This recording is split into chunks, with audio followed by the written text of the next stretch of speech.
This part 3 is going to be a little bit short, but let's go ahead and review what we have thus learned, because we're smart. We don't innovate, we steal innovation, thanks to patience.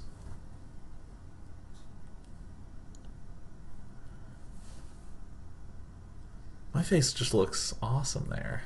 So pretty. Okay, so part 1 talked about this opening, what the standard protest concerns on behaviors is, and then we saw this nice blink play get control the map to place pylons. It had been utilized all game long. We saw how the blink messed up Terran. In part 2 we saw how he finished it up. We also saw in part 2 a way in which Patience went the distance and did an all-in when he identified weakness, and we even saw this continued notion of bringing the noise early. I'm going to show the earliest noise bringage of all with this game between Patience and Innovation on Belshir Vestige. Now, proxies are rather common for Terran, so Protosses are most of the time scouting. Protosses will most of the time be doing things like checking here, saying, "Where are you? I found no wait, there's nothing. I guess I am safe." But rarely, oh so rarely, and rather so verily, we will see Protosses do proxies. It's just so frickin' uncommon. Now, this isn't just a 2-gate Zealot proxy. It's marginally more sophisticated than that.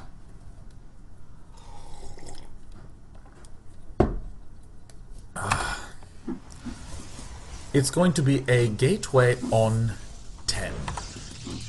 Now, often if you want to scout, it's good to go up and, like, hook around like that.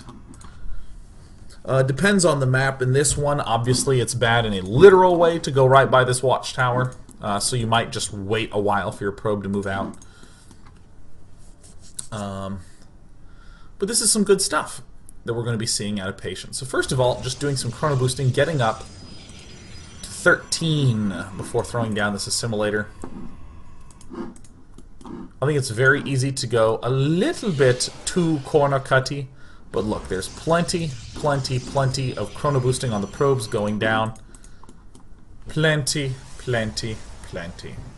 Now, often we see someone go hog wild and toss out a super fast robo facility right here, but I like this choice to go for this early Zealot, so that we can actually build our cybernetics core in our own base, safe and sound, as was meant to be. Like this. Why would I ever lie? So in other words, we've only really permanently risked these 2 buildings. And of course, this is a little bit of a metagamey play. This is a little bit us trusting that our opponent will likely do something akin to this. But I want to note a couple of things. Even if he is going for a Reaper, he's going to have a pretty hard time dealing with this. A rather difficult time. Most of the time a Reaper pops out like now. That's good. So most of the time a Reaper will only just now be arriving. And if you scout and you do see a player going Reaper, you can just rally the Zealots back and then chrono boost out a Stalker and go.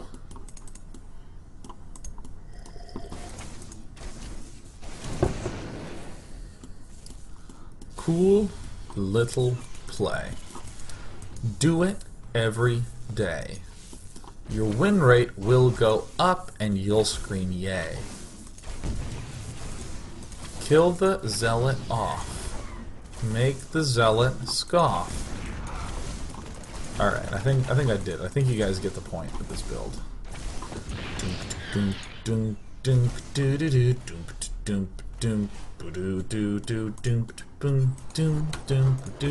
Does he see it? Yeah, he does see it now. One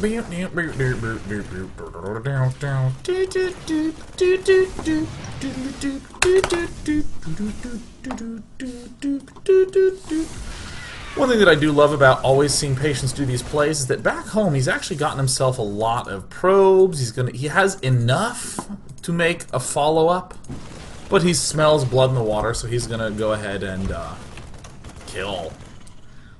Kill! Kill! Kill!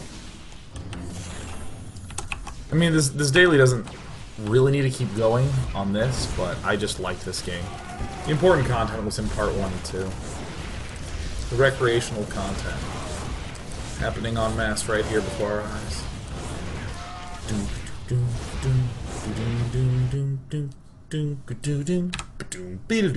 Let's take questions. Have a short segment for part 3.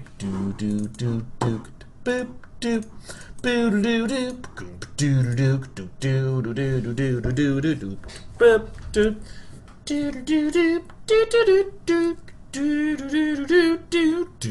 take questions.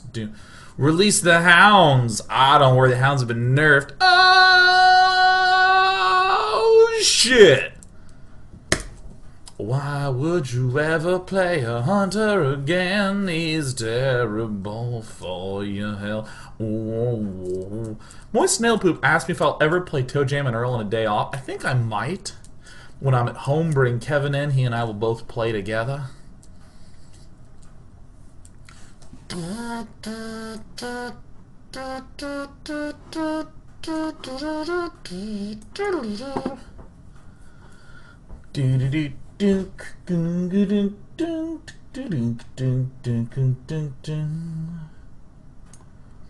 What is the best way to do larval injects? I don't know. I think the backspace technique might be the best one, where you like shift backspace all the way through, but I know a lot of people do it in varied ways.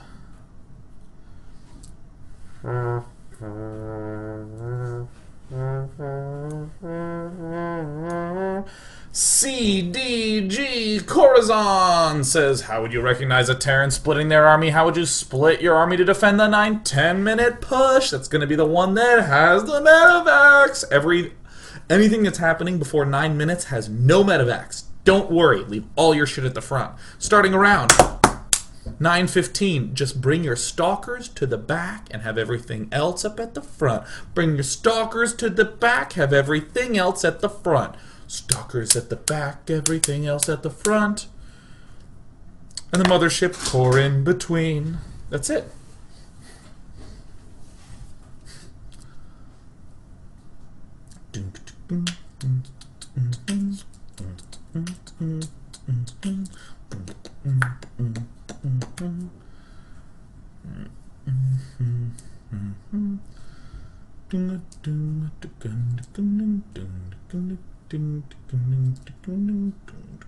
Frost Knight 808 says day 9 in the game between Polt and Patience. What could Polt have done to not die?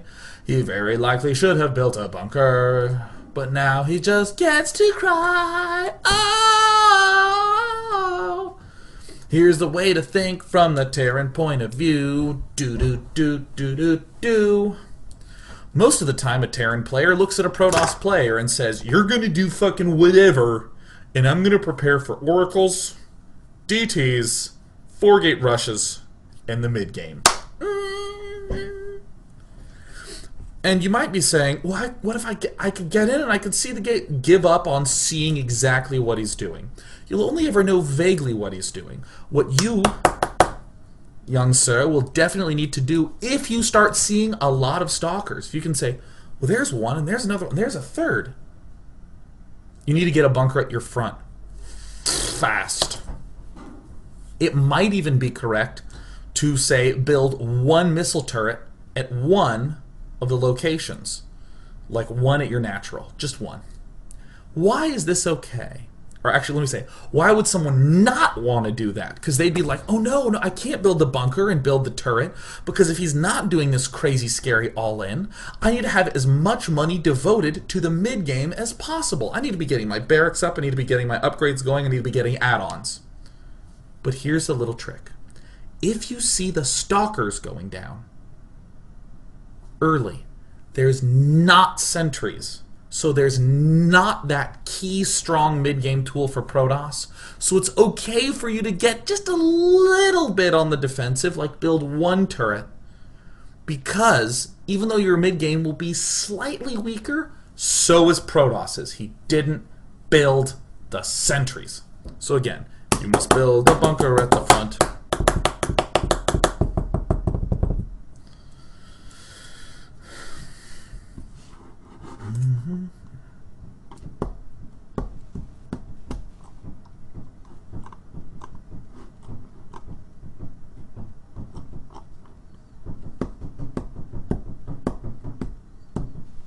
Any other questions? Is that it?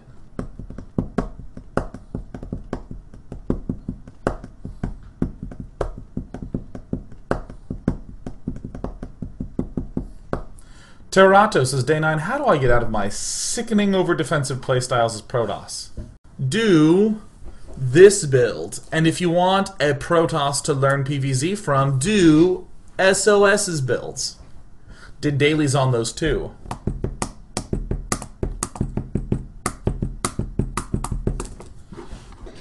Do do do do do do. Do do do do do. Do do do do do do. I'm just gonna take one more. I'm just gonna go.